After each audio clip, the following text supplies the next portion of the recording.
I hate to joke at his expense, but it's so easy. Now, so we've multiplied out this. That's not bad. This is not bad. It's just a little long. You guys know now, by now, an algebra 2, the problems are just going to be long. There ain't no way around it. Sorry. So we're going to distribute the x to all of those. Okay, so that's going to give us x cubed, 2x squared, negative 3x.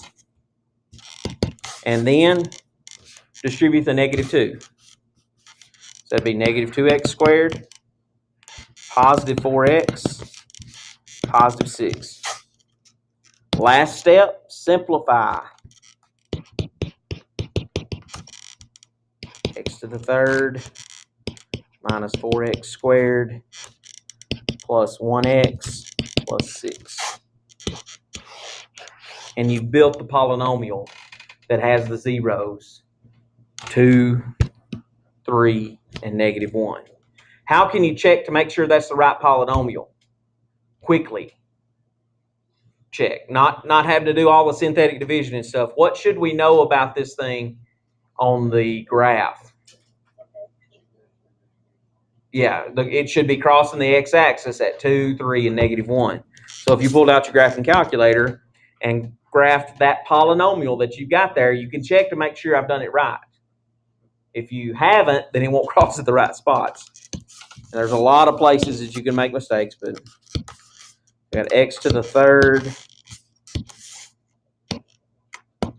minus 4x squared plus x. And then plus 6. Graph. And I want to see it crossing at 2, 3, and negative 1, hopefully. There's negative 1, there's 2, there's 3. It crosses at the right places. It's highly unlikely that you multiply it out and it crosses at the right spot without you having the right polynomial. Very, very unlikely that you would make the right mistakes for that to happen. So that's a good way to check without having to do a whole lot of work. The multiplying it out is a little tedious and longer, but it's step by step. It's not too bad. Let's look at another one. Let's say we had zeros of 3, negative 3, and 4. Okay. So to get that function, that polynomial that does that, we start with the factors. What are the factors?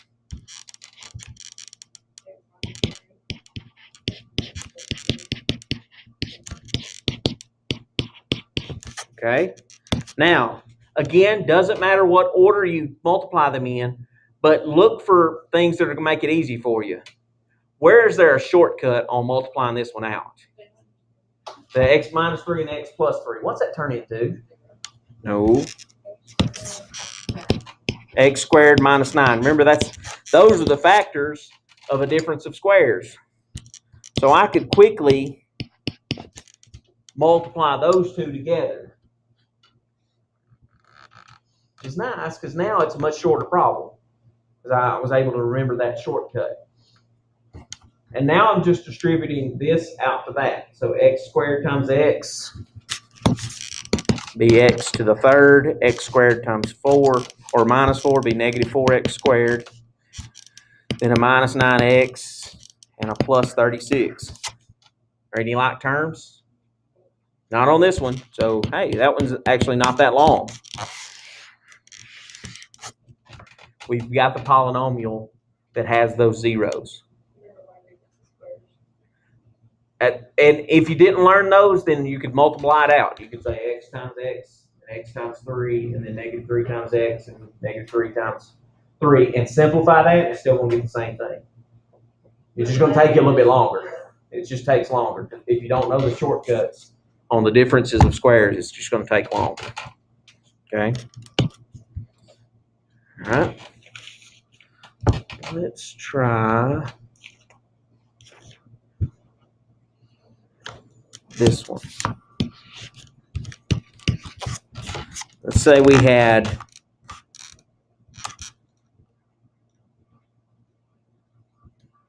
negative 1, 2, and 4 are the zeros that they give us. -1, +2, and +4.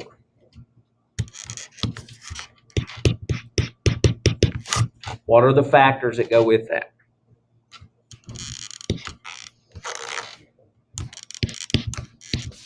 X plus 1 for the -1.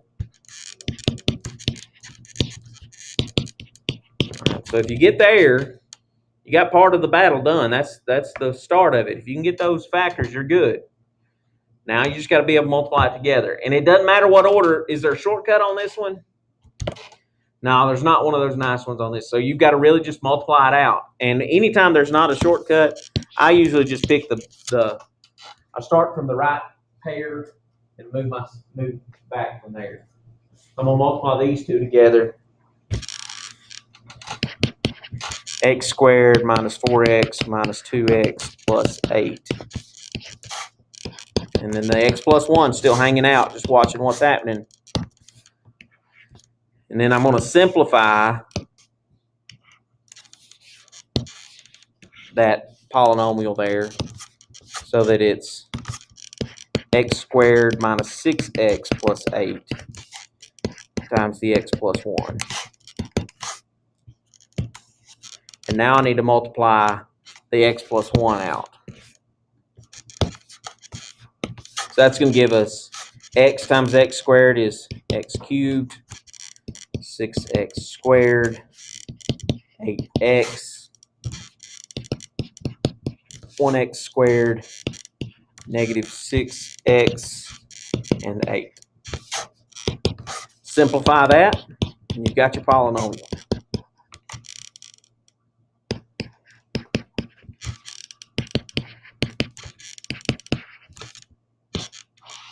X cubed minus 5x squared plus 2x plus 8.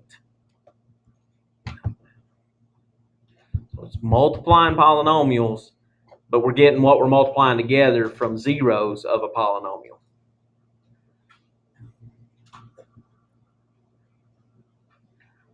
So when you're given real zeros, that's when it's a little easier. Let's look at one maybe where we're given a kind of a weird zero, as in 0 is a 0. And then maybe -2 and +7. 0, -2, and 7 are the zeros of the polynomial. So let's get our factors. X plus 0, but x plus 0 could also be written as just what? Just plain old x, yeah. And then what's the one for the -2? X plus 2, and then x minus 7. So this plain x right here is for the x equals 0. If you think about it in reverse, if I've got it factored, I'd set each factor equal to 0. Well, that's the only way I could get x equals 0. There's just a plain x there. Okay. And then you got an option about how you want to multiply that together. Again, I'm just going to start on the right, and then at the end, all I got to do is distribute an x at the end. So do the hard part first. That'd be x squared minus 7x plus 2x minus 14.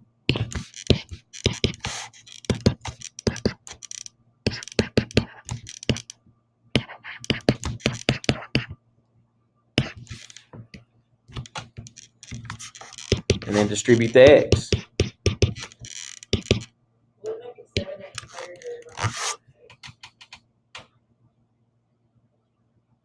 Where are you getting this? Don't forget to simplify the parts you multiply together first. And then so that's x cubed minus 5x squared minus 14x.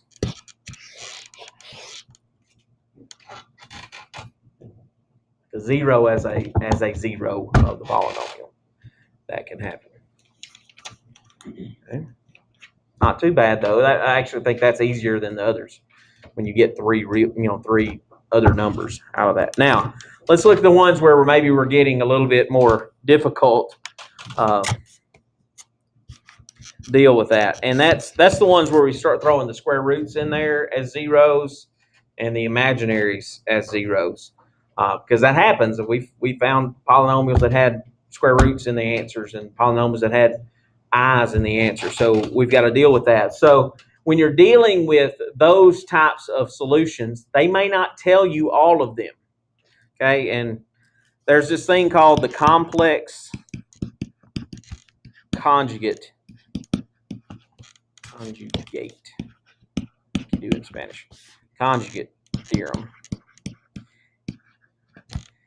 And kind of paraphrasing it here instead of getting all the mathy words in it. What it means is if the square root of 3 is a 0, then negative square root of 3 is a 0. That's for the square root type problems. It also means that if 3 plus 2i is a 0, then 3 minus 2i is a 0. That's what the complex conjugate theorem basically tells us, that they may only tell us about one of them, but we get both of them because we know that they're there. Okay? So that being the case, example E, let's say that they tell us that the square root of 2 is a 0 and maybe 5. Which one did they not tell us about? If the square root of 2 is 1, then the negative square root of 2 is also 1. That's the one they didn't tell us about.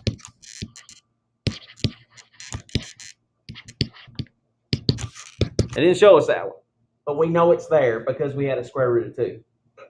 Okay? Then we set up and build our polynomial.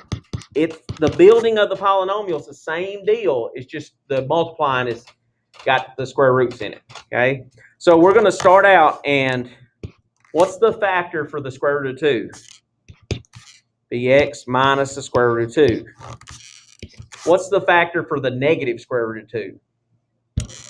X plus the square root of 2. Factors are set up the same way.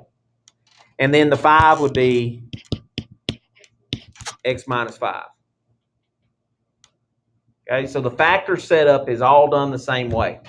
The next thing we need to do is multiply this thing out. And that's where it gets a little bit more complicated. But this actually works out really nice for us. What you should see happen is square roots go away.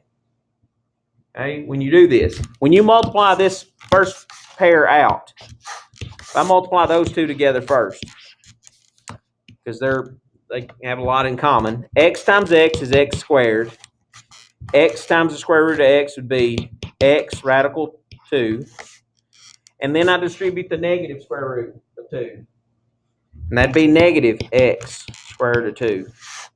And negative square root of 4.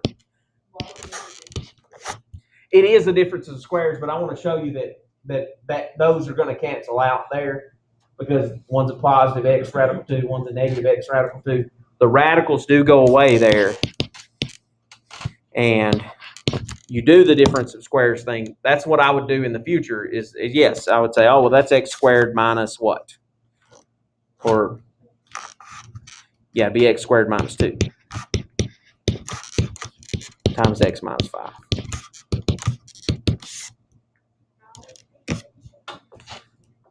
The positive x radical 2 and the negative x radical 2 would cancel each other out. And then the square root of 4 is 2. So that's this 2 that's here. And then it's a negative in front. Do what now? All right. Where are you? Well, where did you get the x parentheses? I simplified this first parenthesis here. The x radical 2 and the negative x radical 2, they cancel each other out because one's positive, one's negative. Then what's the square root of 4? 2. So we have x squared minus 2. That's where that 2 came from. Okay. Now we just need to multiply this out.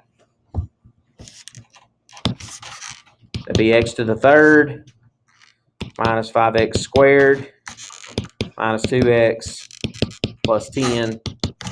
Great news, no simplifying needed. And we get that polynomial. That one, since square root of 2 is a real number, you could actually graph it and see that, hey, it crosses that square root of 2. With the trace function, you wouldn't be able to really see. Square root of 2 is 1.1 something out of that, I think. All right, so let's look at the next one. What are we on? F? I don't know until we get it. I guess, I don't know. Let's say we had 4 and 1 plus the square root of 5. 1 plus the square root of 5. What's the 0 that they didn't tell us about? Yeah, 1 minus the square root of 5. So when we go to build our polynomial, let's get the factors. What's the factor for 4? X minus 4, yeah. And then the factor for 1 plus radical 5 would be x minus 1 plus radical 5. And the other one would be x minus 1 minus radical 5.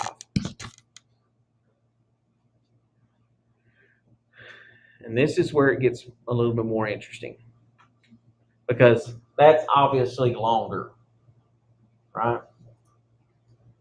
But if you'll take it one step at a time, it will make it easier, okay? So don't go into panic mode and say, oh, I can't do that stuff. You can. You just got to go slowly, okay? So we're going to take the first one. We're going to pull these two together and multiply. So I'm going to distribute x to everybody in here. That's x times x is x squared. X times -1 is -1x. X times negative radical 5 would be negative x radical 5. I should get rid of the radical 5s at some points once I've multiplied this out.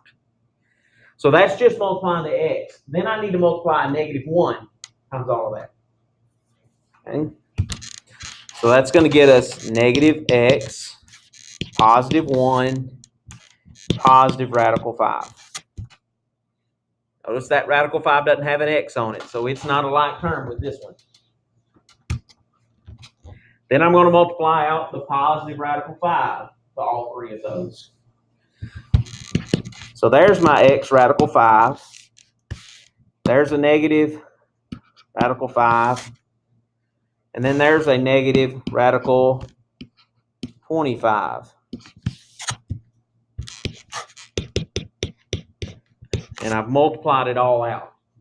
And here's where the cancellation starts happening. So I've got x squared. Are there any other x squareds in this problem? No. So I'm just going to bring him down. I have a 1x. What other plain x things are there? Negative 1x. Here's another negative 1x. And then there's a negative square x radical 5 and a positive x radical 5. What's going to happen to those two guys? They're going to cancel each other out. Okay? What else can cancel out while we're thinking about that? That radical 5 and this radical 5, because one's a positive, one's a negative, they're going to cancel each other out. So I have negative 1x, and negative 1x would be negative 2x. Then all I've got left here is a 1 and a negative square root of 25. What's the square root of 25? 5. So I have 1 minus 5. Be negative 4, right?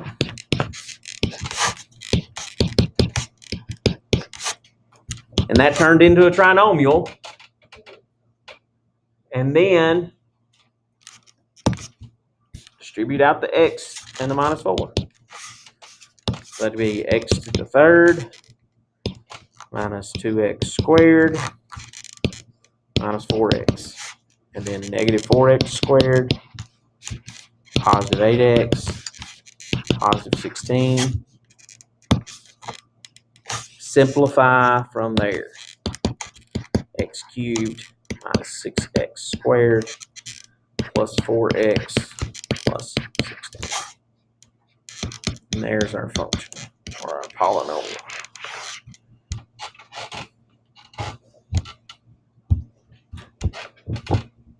The radicals should cancel out every time. You should never have a final answer that has radicals in it. We're about to do one that has imaginaries that shouldn't have an I in it ever either. Because remember, I is really just a square root of a -1. So it's a radical kind of in its own sense. Okay.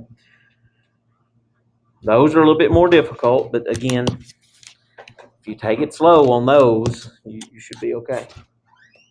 Anyways. Come on. Thank you.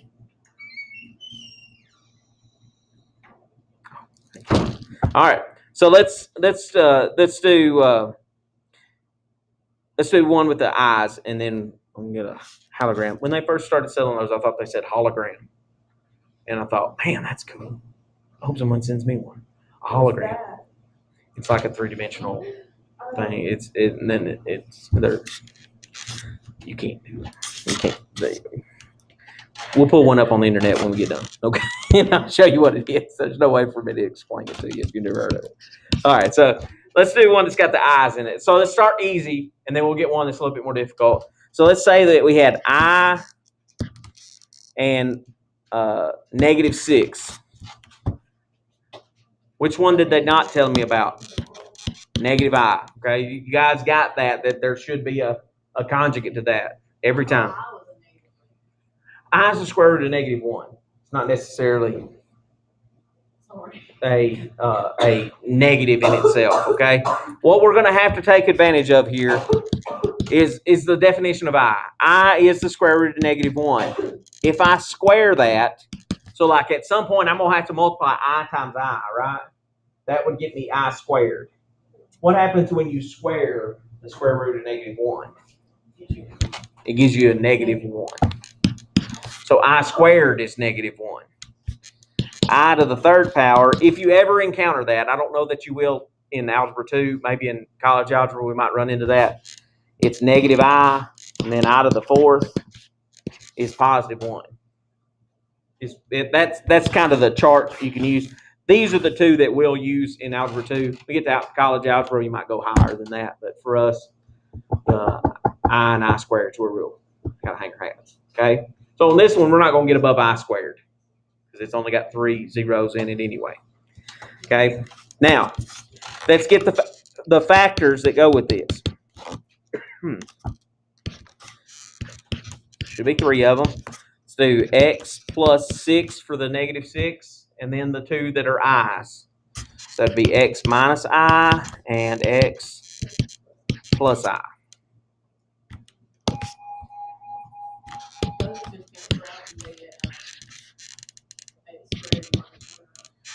It'd be -1. All right, here's it. Let's not lose anybody. Let's go ahead and do it the long way. There is a shortcut to it, Jordan. True, but it's not going to be -1. It'll be +1. But why? I usually do IX. It does not matter which way. I usually do IX is what I do, and that's just because it's in alphabetical order. And OCD kicks in a little bit, and you got to put them. Then so anyway, x times x is x squared. X times I is IX. -I would be -IX, and then -I times +I would be -I squared. And yes, the middle pieces do cancel each other out. What do we know I squared is? What's a -1? So that's where the x squared plus 1 comes from. Because it's this negative times that positive. That's the negative sign that's in the front. That's this minus sign. I squared. The I squared turns into the -1, so that's where the double negative comes from. And then got the x plus 6. So is everybody with us so far on that?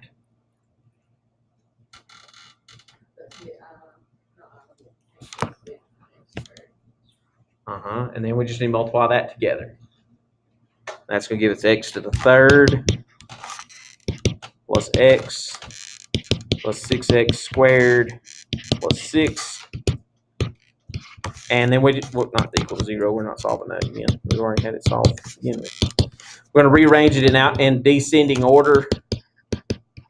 And if you can do that, as you're multiplying there, that'd be fine. I just wrote an extra step there. Rewrite it in descending order. So there's a little simpler version of that. It needs to be in descending order because that's the way you want to express polynomials, in descending order. Or that's the standard way of doing it. That's kind of like, why do you put the left shoe on the left foot kind of question. Just because that's the way it goes. I mean, that's the way you're going to see them arranged in any context that you go to, any math class, this class, or any other further one. So you just want to put them in descending order because that's the standard practice kind of thing. All right. Now, your mom or dad would say, "I told you so." That's the reason that you're doing it that way, is because I told you so. I hate that answer too, but I found myself giving that answer as well to my 5-year-old. So I said so, son. This makes sense, but don't do it that way. Yeah, I know. All right, so here we got 2i and 3. It's there too. They just didn't tell us about it. Good job. Well, it's just one extra factor. Oh, maybe not. Maybe we can learn the shortcuts here. So factors for let's do the non-imaginary ones first. Non-i's first, yeah. So x minus 2 and x minus 3. And then the I factors. X minus 2i, x plus 2i. Are you really cold? I thought it was on me. Burning up all that. All right, so now, how you multiply these out is totally up to you. I've had students in the past that wanted to multiply these two together, and that's fine, and get a trinomial out of that, and then multiply these two together, get that answer, and then multiply those together. I don't necessarily do it that way. I always take care of the I part first, because that's the hard part. The part you got to watch signs, and I just try to do the heavy lifting before that. So I want to move the big furniture before I start boxing up all the stuff that's annoying. It will. The I's should go away.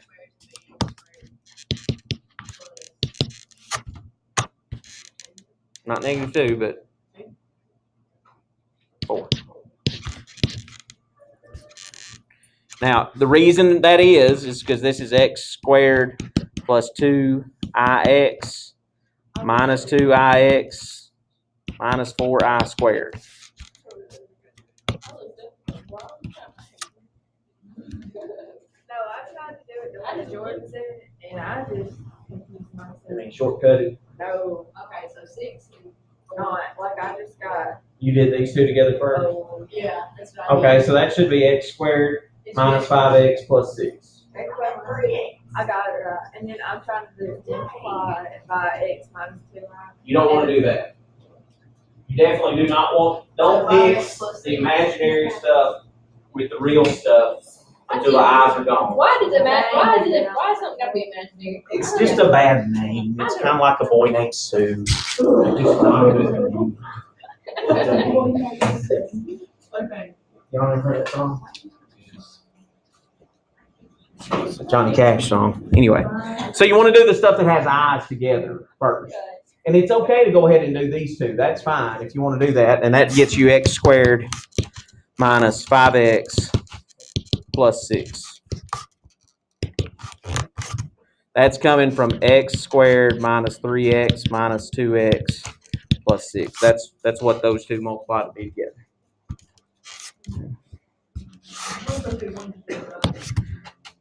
Yeah, once you get it simplified, yes. So x, then you're just going to multiply it out. X squared times x squared is x to the 4th. plus 4x squared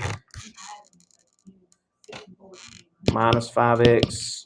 If they're like terms, you do 5x to the third and minus 20x, and then plus 6x squared plus 24. And then simplify and get it in descending order. So x to the fourth minus 5x cubed plus 10x squared minus 20x plus 24. Good job. It's not that bad. It really is. It's just multiplying polynomials. And we've done a whole section on multiplying polynomials. It shouldn't be that bad. But, you know, depending on what zeros you're given, you know, the tougher zeros are the ones that are not single pieces like 2i or 3 or something like that, where it's tough, or like this one. Let's do this last one. Okay.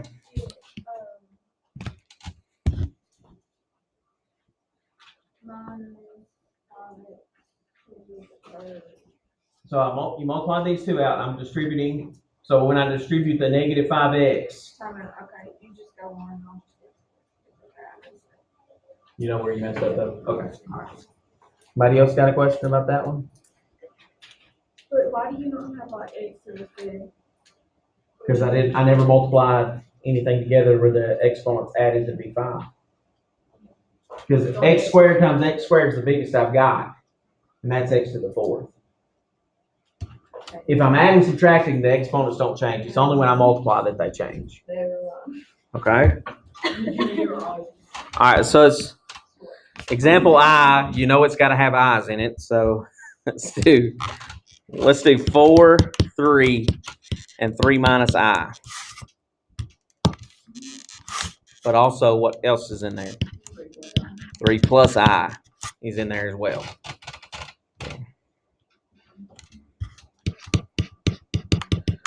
He's writing kind of small. So.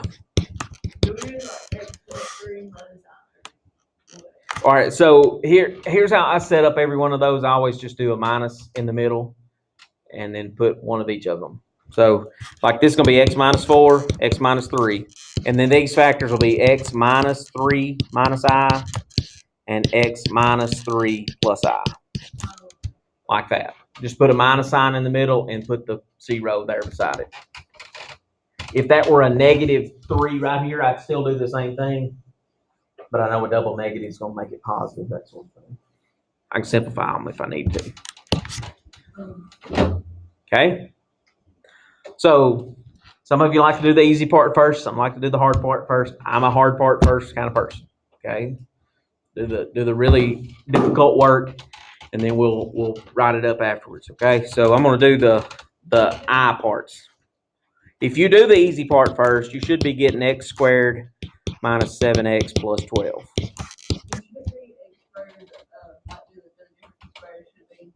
X squared minus 9 plus 1.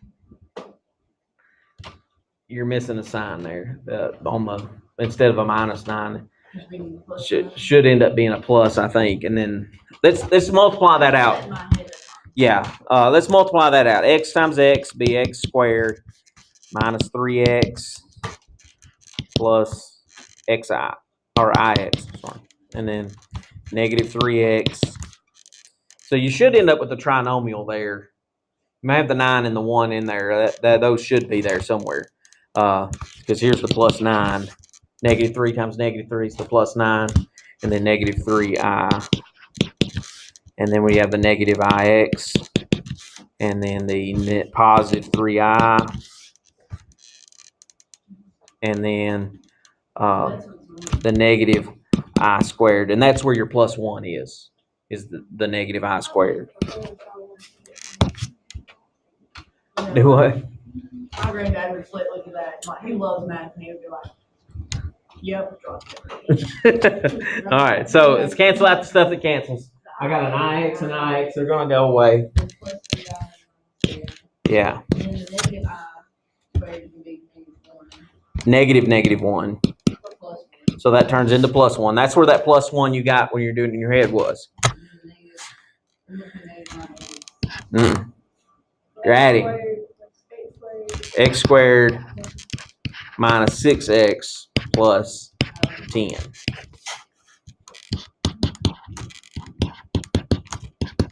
So they're really not that bad because all the I stuff's going to cancel out. So once you get to multiplying them together, the i's and the radicals are all going to go away. And then this is a little bit easier because it looks shorter now. It was a long problem a couple of weeks ago. It's a little shorter now. X squared is x to the fourth. 6x cubed, 10x squared. Good question. What is it? 72 negative. Yeah. And then negative 7x squared, negative or positive 42x, negative 70x, or that's x squared on the 42. And then 12x squared minus 72x plus 120. Simplify, and we get our polynomial, x to the fourth. So we got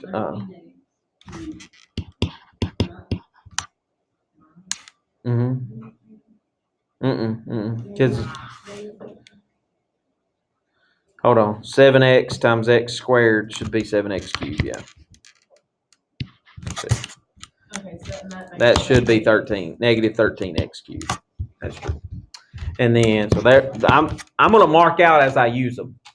That usually helps me keep it straight. And then we have 10x squared and 42x squared and 12x squared. 64x squared. And then negative 142x plus 120. And there's our polynomial.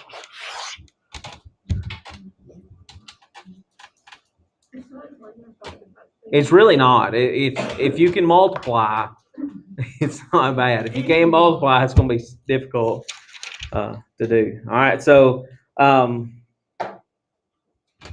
ones you need to look at to prep for quiz tomorrow on page 384, 20 through 31. 12 problems that you're building polynomials off of. The instructions say write a polynomial function f of the least degree that has rational coefficients and a leading coefficient of 1 and the given 0. So that just means do exactly what we were doing. That's all those instructions mean. Kylie? Yeah. 20 through 31. Where we're headed here. So here's my plan for tomorrow. You'll have a short quiz over this, and then you're doing you get a review for chapter 5 that has everything that would be on the test for chapter 5.